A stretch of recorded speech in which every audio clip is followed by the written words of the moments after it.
Okay, good evening and hello. Welcome to the weather update. It's 11 o'clock on November the 7th, 2020. 7 being the lucky number. Speaking of lucky, we've been pretty lucky with the weather. It's been pretty dry, but it's also been very warm and above normal today.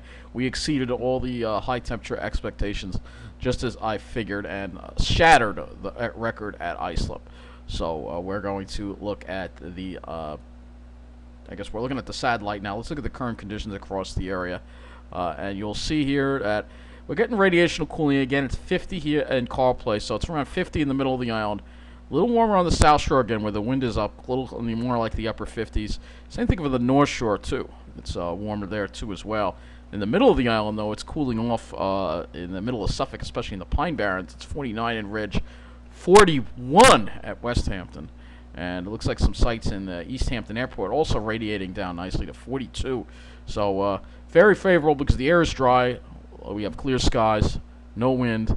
That's perfect conditions for radiational cooling. You'll see it looks like we have, let's see what it is in Miller Air Park there, 45. So it looks like we have beat Miller Air Park now. We're lower than Miller Air Park, 45 right there. So let's look at the high temperatures today.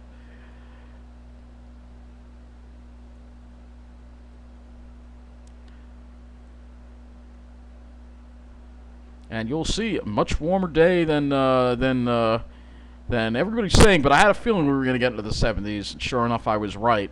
As soon as these high temperatures show up on the map, so you'll see here, 76 actually hit 76 in Carl Place, 75 in East Meadow, 73 at Farmingdale, Islip hit 73, even West Hampton hit 70. So the only areas that were really cool right along the immediate shore where it was in the upper 60s. As well as even Montauk got up to 71. So that's because of that westerly flow. Let's see, Central Park got up to 73. LaGuardia hit 76. And if we go into New Jersey, not that much. It's still a little warmer there. 76 got up to 76 in Toms River. So mid 70s in New Jersey. Long Island just a couple degrees cooler really, and that's because of that west wind that we had today. Now, Islip did wind up breaking the record. We'll see if the Weather Service released it on Twitter. If they made a post about it on Twitter, we're going to look and see. If it would load, that would be great. Right now, they're both blank, and I've got a spinning circle. All right, here we go. Many high-temperature records broken across. So it looks like high-temperature records were broken across. We'll go to the Twitter right now. This is the record height there. That's the current temperatures. So record high temperatures were set at JFK, LaGuardia, Islip, Bridgeport, and Connecticut. So those are your current temperatures, but I want to see the... okay, let's see. They have to put a graphic up. Here we go.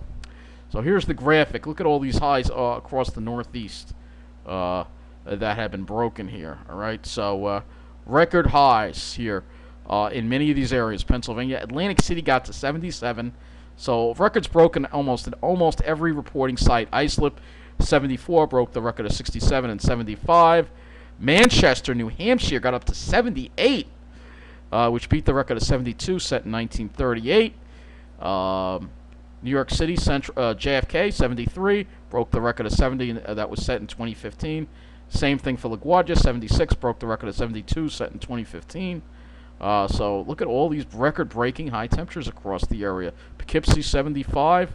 So like I said it was going to be record heat today, and I was right. So again, this is quite substantial here. So speaking of other records, let's take a look at the latest with Eta, which is a tropical storm once again and strengthening. So let's take a look at the latest public advisory on Eta. Eta is forecast to produce dangerous storm surge, flash floods, and strong winds over portions of Cuba and Florida. As of 10 p.m., its location, 20.7 north, 79.9 west, about 140 miles west-southwest of Camagüey, Cuba, or about 355 miles south of Miami, Florida. Maximum staying winds are now 65 miles. And I remember we were just saying it was a depression yesterday. Well, maximum staying winds are now 65 miles an hour. It's moving northeast at 13 miles an hour. Minimum tensile pressure 991 millibars to 9.27 inches. And the tropical storm force winds extend outward to 115 miles from the center. So we're going to take a graphic from the Weather Service of the warning cone, and you'll see it doesn't. They still don't want to have it become a hurricane. I think it becomes a hurricane once it crosses over Cuba, gets back out over the water. It's going to become a hurricane again. That's what I think is going to happen. I think they're being too conservative. We've seen this whole year with this. I don't care what the models say. We've seen what's happened with every single tropical system once it gets over water, and it will strengthen. So tropical storm warnings are in effect for the middle of Cuba and watches for the west end of Cuba. We have tropical storm warnings now in effect for Florida, the Bahamas, and southern Florida anyway, the southern half of it. And you can see it's kind of just meander over the area because, again, it's being blocked by that high. So let's take the latest satellite loop here of Eta, and you will see it doesn't look terribly organized, but I think once it crosses over Cuba, it's going to get itself together and become a hurricane. Category 1, maybe even stronger than that.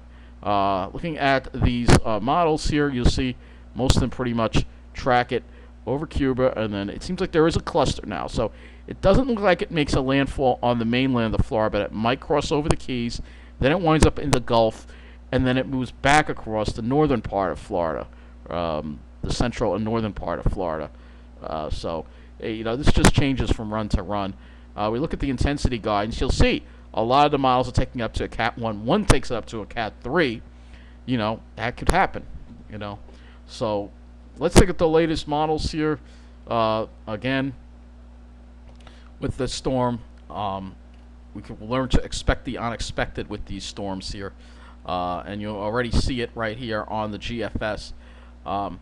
And we're already aware of the upper air, so I'm not going to look at that. We do have the latest 0Z GFS and up to 156. So let's look at this latest model. You see that high over us, and you see it's going to keep this storm. It actually is going to make a landfall tomorrow. GFS says it's going to come. This looks like a hurricane to me. And it crosses over the Keys, and then it winds up in the Gulf, and then sits in the Gulf. And when the Gulf is a very, very favorable environment for hurricanes. So this thing is going to deepen, and then it's going to literally it's just stuck there. So this is out to next Saturday, almost a week away, and it's still in the Gulf. It's trapped there because there's a strong high here. It can't move anywhere.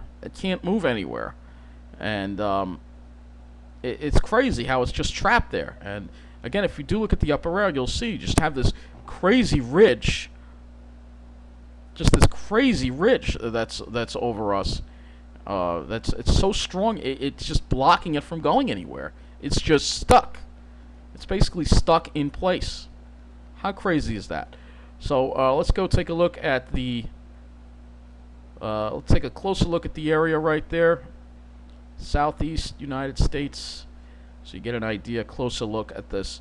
And again, this looks pretty intense to me, and it's going to get a lot more intense when it winds up over the Gulf. And again, we don't know where it's going to go. We only have out till next Saturday at this point on this run. So we can look at the winds. And to me, that looks like a hurricane to me. I think it's going to become a hurricane. I really do. I think there's a very good possibility. And look at this. It becomes a monster hurricane. And it kind of just sits there. So this is absolutely insane. We can look at the NAM as well.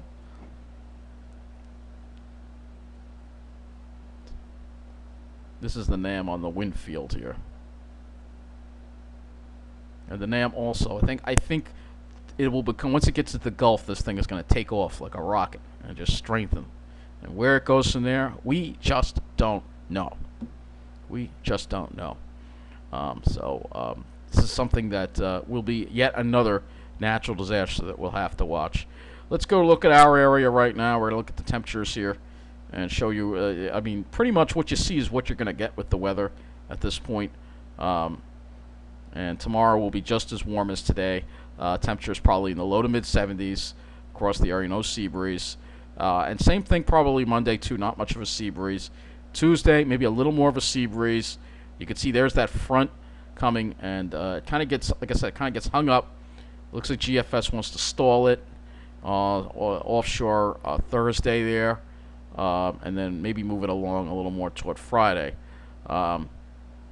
So we're going to look at the sky conditions. And of course it will cool down at night because we have dry air in place. So these are the sky conditions you see.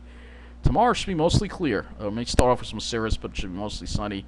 Monday, maybe, I think we're not going to have many clouds on Monday either. Tuesday, not many clouds either, maybe a few cirrus clouds. And then here's that front, so we'll be dealing with that front Thursday and Friday, and we'll have to see if we clear it out after that. But just insanity with these temperatures, and it's going to continue. This could be the warmest November on record at the rate things are going. But the good news is at least it stays dry. The dew points stay low. So we don't really start dealing with the humidity until we get ahead of that cold front on Wednesday when we make it a little bit of that tropical moisture up here. You can see it'll be a struggle getting that front offshore, but we should get it offshore hopefully by Friday. So that will wrap up this weather update. Again, another mild day expected tomorrow. Expect more records to be broken. Take care and thank you for watching.